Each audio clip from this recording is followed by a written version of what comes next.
정정당당 오신환, 김유정 전 국회의원과 함께 교섭단체 대표연설 내용을 비롯한 국회 상황 살펴보겠습니다. 안녕하십니까? 네. 안녕하세요.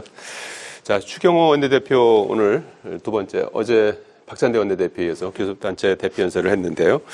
여러 가지 메시지를 냈습니다. 거야의 입법 폭주에 대한 비판, 또 이재명 대표 사법 리스크로 인한 정치 퇴행 비판하면서 민주당은 이재명 대표 방탄에서 벗어나야 한다 이렇게 주문을 했고, 또 민생 입법 논의를 위한 여야정 협의체, 그리고 민생 입법 패스트 트랙을 제안도 하고, 또 야당과 협치를 위한 추진안도 내놨는데요. 전반적으로 어떤 메시지가 좀 눈에 들어왔나요? 네, 방금 말씀하신 대로 이제 민생 입법을 위한 여야정 협의체나 또 민생 입법은 쟁점 없는 것들은 조금 빨리 통과시키자. 여야가 합의해서 그런 패스트 트랙 이런 거는 뭐 좋은 제안이라고 생각합니다만은 근본적으로 지금 현재 이 상황에 대한 그 진단이 올바라야 처방도 저는 제대로 된 게 나올 거라고 생각하는데, 지금 이 정치 퇴행과 이런 갈등의 원인이 이재명 대표의 어떤 방탄이다. 그렇게 규정을 하고 나니까 정말 좀 듣기에 굉장히 거북하고 황당하더라고요. 그런데다가 총선 참패의 어떤 원인이나 거기에 대한 반성 이런 게 여전히 보이지 않는 그런 연설이었다고 생각을 하고요. 기본적으로 지금 이런 의료 대란 속에서의 국민의 어떤 고통과 불안, 그리고 정말 치솟는 물가를 포함한 어떤 민생고 이런 부분에 대해서 집권 여당 대표의 교섭단체 대표 연설이기 때문에 기본적인 어떤 사과와 위로 이게 좀 전제가 됐어야 되지 않나 생각을 하고요. 그런 진단이 조금 엉뚱한 방향으로 나아가니까 처방 자체도 뭐 여야정 협의체 이런 것뿐만 아니라 25만 원에 대해서도 무슨 포퓰리즘 얘기했고, 계속해서 야당 대표에 대한 비판, 그리고 심지어는 의료 대란에 대해서도 전공의와 의대생들에게 책임을 전가하는 그런 내용들이 좀 포함이 돼 있어서 이거는 근본적인 문제 해결의 해법이 아니다라는 생각이 들었습니다. 다만 이제 민생 입법을 위한 뭐 패스트트랙이나 여야정 협의체는 제안은 좋은데 그게 이제 얼마나 성과를 낼 수 있을지는 좀 같이 논의를 해봐야겠죠. 그점 뭐 좋은 제안이라고 생각합니다. 진단과 처방이 좀 아쉬웠다. 좀 비판을 해주셨고요. 오 의원님 어떻게 들으셨습니까? 일단은 개혁, 민생, 미래라는 세 가지 키워드 중심으로 쭉 연설이 이루어졌는데요.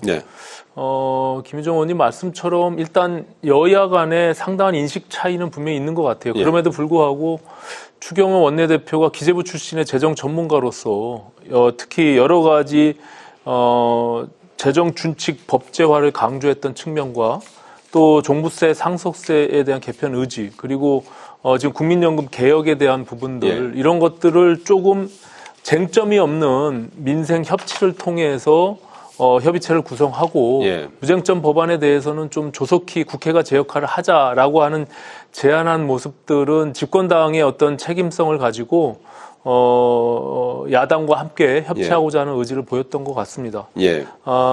특히 노동시장의 유연성 확보 부분도 굉장히 중요한 노동개혁의 과제인데 뭐 그런 부분들도 상당히 구체적으로 언급하면서 또 여야가 함께 국회에서의 역할들을 좀 주문했던 측면이 있고요.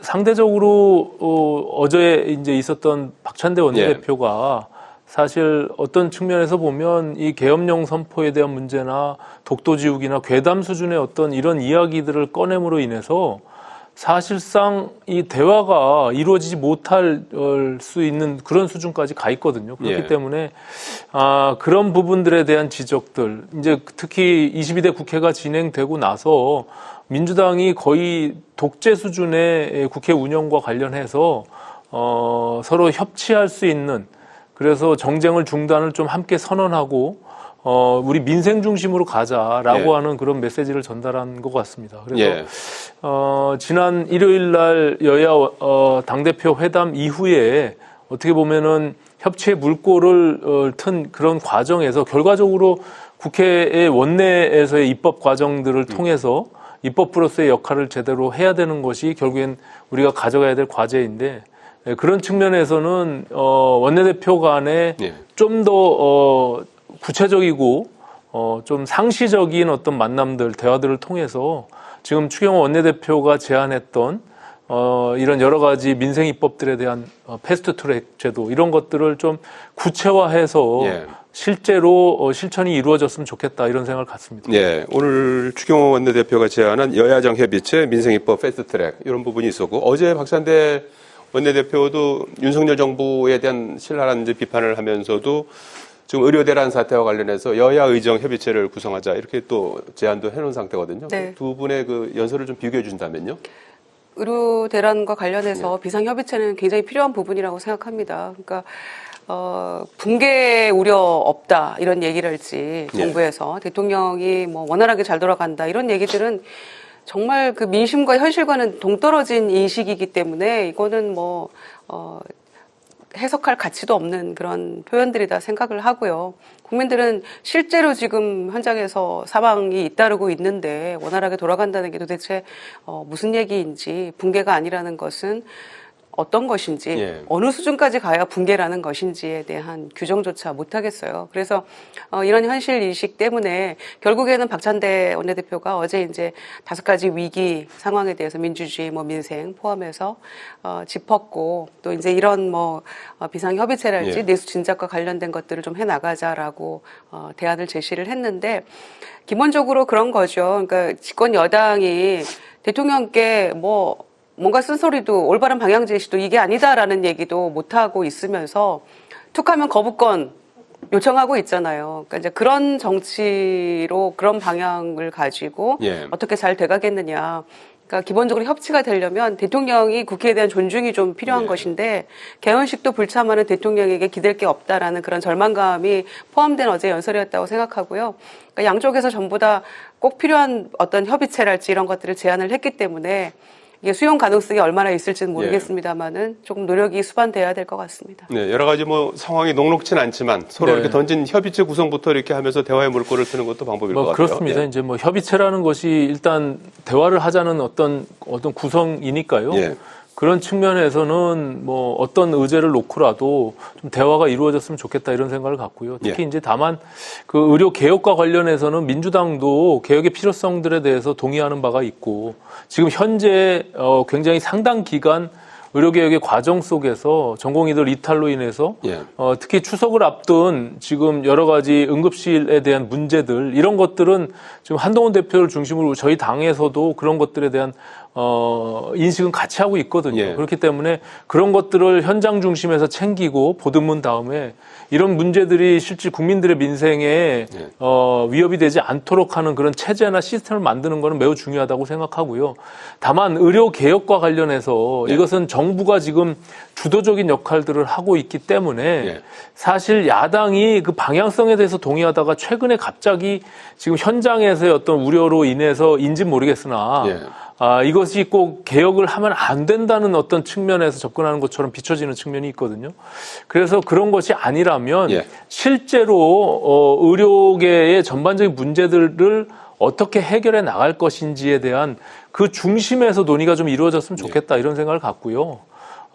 특히 앞서 지금 민주당에서 계속 여러 최고위원들뿐만이 아니라 당내 여러 인사들이 이야기하고 있는 지금 계엄령 선포 관련한 문제 예. 그리고 독도지우기 친일몰이 이런 것들에 대해서는 사실은 어떤 정쟁을 뛰어넘은 거의 괴담 수준으로 지금 접근하고 있거든요. 예. 그래서 아무런 근거 없는 이런 이야기들을 계속 유포하게 되면 결국에는 지금 말씀드린 협의체 자체가 예. 어떤 의제를 놓고라도 논의 자체가 진전될 수 없는 그런 난항 속에 빠지기 때문에 이제 그런 괴담 유포는 좀 중단하는 것이 저는 마땅하지 않을까 이렇게 생각을 합니다. 예.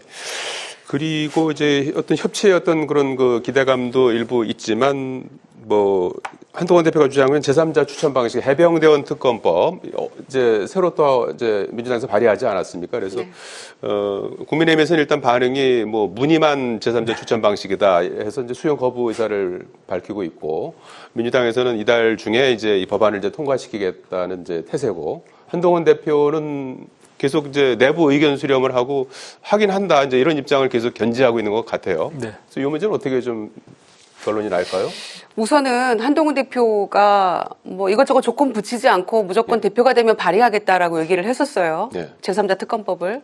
그런데 지금까지도 현재까지도 입장의 변화는 없다라고 얘기하면서 굉장히 그 목리를 부리고 있는 듯한 그런 모습이거든요. 조건을 계속 달고 그러면서 그렇게 급하면 민주당이 발의를 해라라는 얘기까지 했잖아요. 왜 빨리 발의하지 않느냐라고 민주당이 야당이 계속 독촉했을 때.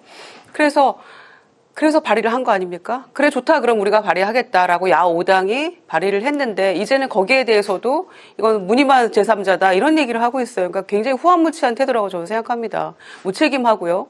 그러니까 그러면서도 변함이 없다라고 하면서도 동시에 당 내부에서 뭐 정책위 의장을 포함해서는 의원들 설득이 어려워 솔직히 이게 잘 될지 모르겠다 이런 취지의 얘기들이 나오고 있는 거예요. 그러니까 당 대표로서 지금 원외 당 대표로서 전당대회 과정에서 이런 지금 당내 어떤 역학 구도랄지 상황들 충분히 인지할 수 있는 예견된 그런 상황들 아니었겠습니까? 그러면서도 이거 외에 무슨 대안이 있느냐. 이게 돌파구다라고 본인이 굉장히 호기롭게 이걸 강조를 했었거든요. 제3자 특검법을. 그런데 야당이 이 제안한 거에 대해서 이게 또 문제가 있다라고 얘기를 하면 끝이 없는 것 같아요. 그리고 너무 무책임한 태도다 이거는. 그리고 만약에 협의할 수 있는 그런 여지가 있다면 만약에 부적절한 인사다. 대법원장이 추천한 4명이 전부 다. 그 부분에 대해서 이제 저희가 비토권을 또 넣었잖아요. 뭐 그거를 조금 조정할 수 있다면 그리고 무한대로 이거를 비토를 놓는 것도 아니잖아요. 그러면은 이 안을 가지고 논의를 하는 게 맞지. 계속해서 한동훈 대표의 머릿속에만 있는 그 제3자 특검법을 한 번도 글로써 표현하지 않고 야당이 발의까지 한 이 내용에 대해서조차도 이런 식으로 딴지를 건다는 거는 집권여당 대표로서는 바람직한 모습 아닌 것 같고요. 대국민 약속인데 지키려는 좀 노력이 필요하겠다. 어찌됐건 야5당은 이제 9월 중에 이거를 처리할 계획이기 때문에 이제는 한동훈 대표에게 달려 있는 거죠. 도저히 불가능한데 계속 입장 변화 없다라고 임시방편적인 그런 얘기하지 말고 차라리 그냥 못하겠다라고 솔직하게 얘기하는 게 더 나을 것 같아요. 지금 상황에서.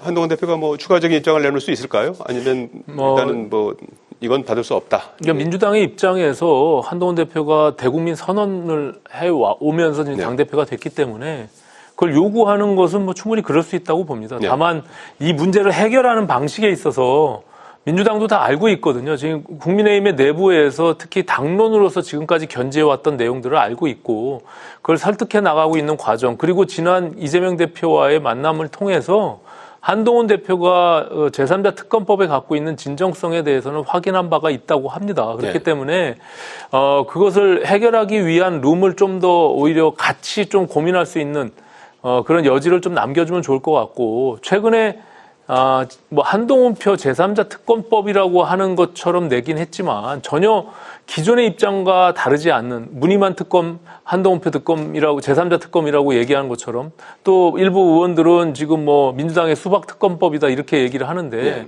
겉과 속이 전혀 다른 그냥 단순히 4명의 특검을 대법원장이 추천하고 거기서 2명을 민주당이 픽하면서 그것도 4명이 다 마음에 안 들면 전체를 비토할 수 있는 이런 것들은 결과적으로 무늬만 특검법 제3자 특검법이 될 수밖에 없는 것이잖아요. 그리고 또 한편으로는 기존에 있는 법안들을 지금 상정시키는 이런 어떤 전략으로 접근을 한다면 사실상 오히려 국민의힘이 더 한보도 진전되지 못하는 쪽으로 압박하는 게 아닌가 이런 좀 아쉬움이 있고요.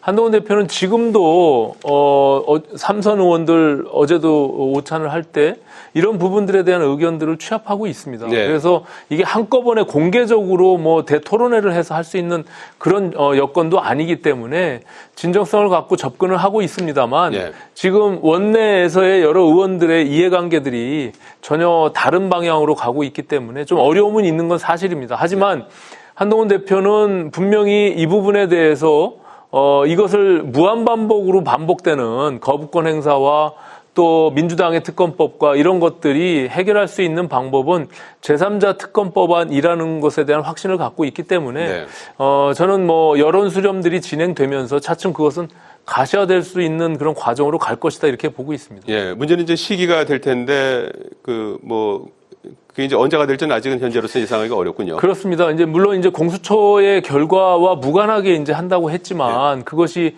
일정 정도 당내에서의 연관성이 있기 때문에 공수처 수사가 전혀 지금 뭐 진전되지도 않고 오히려 자꾸 언론을 통해서 플레이하고 있는 이런 공수처의 수사가 저는 오히려 방해하는 것이 아닌가 이렇게 보여지고요. 예. 하루빨리 본인들이 수사한 내용들을 발표하는 것이 저는 마땅하다 이렇게 생각합니다. 네, 알겠습니다. 자, 국민연금 개혁과 관련해서 정부가 어제 현행 이제 9% 보험료율이 9%고 소득 대체율은 뭐 지금 현재 40%까지 이제 떨어지는 것으로 되어 있는데 이거를 이제 9에서 13%로 4%포인트 더 내고 또 소득 대체율은 42%로 2%포인트 더 받는 그런 내용으로 개혁안을 정부가 제시를 했습니다. 뭐 세부 내용을 보면 이제 뭐 세대별로 인상 속도를 좀 달리한다든지 하는 부분이 좀 눈에 띄어서 결과적으로 노후소득 강화보다는 재정 안정성 유지에 방점이 찍혔다 이런 평가도 나오는 것 같은데 두 분께서 어떤 평가를 내리실까요? 우선은 21대 국회 이제 말미에 이 연금 개혁안에 대해서 모수 조정이라도 좀 하자. 여야가 거의 합의를 봤었잖아요. 방금 말씀하신 보험료율을 13% 올리는 거 찬성했고, 그 다음에 소득 대체율을 43이냐 44냐 이 정도까지 왔었잖아요. 그래서 합의해서 통과시켰으면 됐을 텐데 대통령실도 그렇고 막판에 국민의힘도 그렇고 야당이 다 뭐든 수용하겠다라고 했는데 결국에는 구조개혁까지 함께 해야 된다라는 그런 미명하에 결국 폐기되고 말았잖아요. 그래서 저는 대통령실이나 정부에서 굉장히 대단한 안을 내놓을 줄 알았어요. 그런데 지금 안을 놓고 보면 그 모수개혁 21대 폐기된 그 안보다 훨씬 못한 안이 결과적으로 나왔다고 생각을 합니다.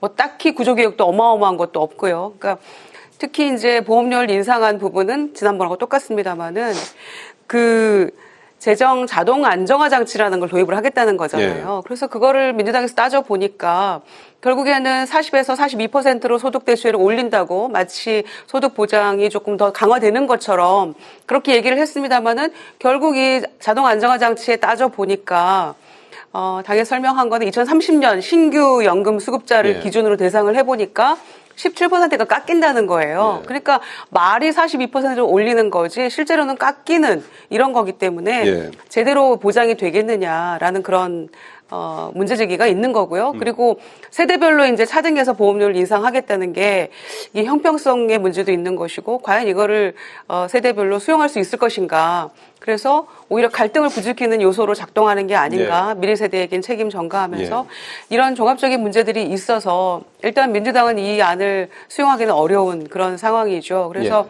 하여튼 국회에서 이건 공이 넘어왔으니까 조금 논의가 좀 심도 있게 좀 필요한 부분인 것 같습니다. 오신환은 어떻게 뭐 연금 개혁안 어떻게 한마디로 이 국민연금 개혁이라는 것이 뭐 아시다시피 사실상 어느 정부의 한정된 과제는 아니잖아요. 사실 우리 대한민국이 안고 있는 여러 개혁 과제 중에 굉장히 중요한 문제입니다. 뭐 과거에 민주당 정부에서도 늘 시도하려고 하지 못했던 부분들이 있기 때문에 이것을 남의 얘기처럼 이렇게 접근할 것이 아니라 정말 좀 머리를 맞대고 앞서 김유정 의원님 말씀처럼 21대의 모수 개혁이라도 좀 함께 이루어졌으면 그때 이재명 대표가 과감하게 그런 부분들에 대해서 접근한 것은 저는 굉장히 높이 평가합니다. 다만 지금 과거의 이야기에 우리가 머물 것이 아니라 이제 정부가 어찌됐건 모수개혁과 구조개혁을 같이 수반한 개혁안을 단일안을 낸 마당이니까 그걸 가지고 국회가 머리를 맞대고 조금 국회 의견들을 담아서 진전 있는 그런 의미 있는 개혁이 이루어졌으면 좋겠다는 생각이고요. 그 세부적인 내용들은 지금 말씀하신 대로 사실은 구조개혁 내부 안에 지금 세대별 차등 인상 제도가 들어갔잖아요. 이게 어떻게 보면 이게 젠더 이슈를 뛰어넘는 세대 간의 갈등들이 분명히 존재하고 있는 게 우리 사회입니다. 미래 세대들이 이 연금에 대해서 굉장히 부정적인 인식을 갖고 있고요. 본인들이 그것을 짊어지고 간다는 거에 대한 부당함들을 얘기하고 있기 때문에 이런 어떤 세대별 차등 인상 제도를 통해서 기본적으로 세대별이 각 부담해야 되는 부분들을 오히려 더 공정하게 나눌 수 있는 그런 측면들이 있다는 것을 좀 바라보고 구조개혁과 모수개혁이 한꺼번에 같이 좀 이루어졌으면 좋겠다. 이런 생각을 갖습니다. 연금 개혁의 뭐 필요성에 대해서 여야가 모두 공감하고 있으니까 국회에서 이제 그 하나하나 뭐 쟁점별로 좀 논의가 이어질 것으로 예상이 되고요. 시간이 거의 다 됐는데 문재인 전 대통령 사위 특혜 채용 의혹과 관련해서 지금 검찰이 다음 주에 증인신문을 진행한다고 해요. 아마 뭐 당사자는 안 나간다고 하는 것 같은데 이게 지금 상당히 지금 여야 신경전도 상당히 날카롭게 이제 부딪히고 있고 또 거꾸로 뭐 일각에서는 이 분서가 윤 정권의 자충수가 될 거다 뭐 이런 또 분석도 나오고 하는데 두 분께서 어떻게 보고 계십니까? 그러니까 한마디로 김건희 여사 수사를 그런 식으로 해놓고 지금 감사의 표시로 디올백은 받아도 무혐의고 압수수색 한 번도 하지 않고 핸드폰도 한 번 들여다본 적 없잖아요. 예. 그 수사에 대해서 정당성을 강조하면서 7년 전, 8년 전 전 사위가 받은 월급에 대해서 대통령에 대한 뇌물이다 이렇게 얘기하면서 전방위적인 압수수색을 통해서 탈탈 터는 거 과연 이거를 검찰이 굉장히 공정하게 잘하고 있다라고 평가할 국민이 어디 있을지 이 부분에 대해서 아마 형평성, 공정, 상식 이런 얘기를 다시는 이 정권은 꺼내서는 안 된다고 생각하고요. 예. 그 점을 아마 국민들이 지켜보고 계실 거라고 생각합니다. 예. 지금 어쨌든 두 가지 측면이 있는 것이죠. 이제 문재인 대통령의 전 사위가 특혜 채용했던 부분들, 그리고 특혜 채용이 대가성으로 문재인 전 대통령에게 뇌물죄가 성립되느냐 이 두 가지 측면이 있는데 지금 상당히 어떤 언론에 흘러나온 내용들만 봐도 굉장히 석연치 않은 부분들이 굉장히 많습니다. 특히 뭐 특혜 채용은 지금 거의 민주당도 거의 인정하는 수준이고요. 다만 문재인 대통령과의 연관성에 대한 문제가 남아 있는데 검찰은 그것을 자신하고 있습니다. 이게 단순히 지금 시기에 검찰이 문재인 전 대통령을 보복 수사한다라고 접근할 것이 아니라 저는 뭐 당당하고 떳떳하면 분명히 검찰 수사 과정에서 해명되고 입증되리라고 생각하고 있거든요. 특히 문다혜 그 따님이 여러 가지 금전에 대한 거래들이 청와대 행정관들을 통해서 이루어진 것들이 모든 국민들이 다 의심하고 있어요. 왜 당당하고 떳떳하다면 왜 그런 식의 금전이 거래가 됐는지 이런 부분들에 대해서도 소상히 밝힐 필요가 있다. 저는 그렇게 생각합니다. 알겠습니다. 수사 상황 또 정치권의 반응 계속해서 좀 눈여겨보도록 하겠습니다. 오늘 여기까지 듣겠습니다. 고맙습니다. 고맙습니다.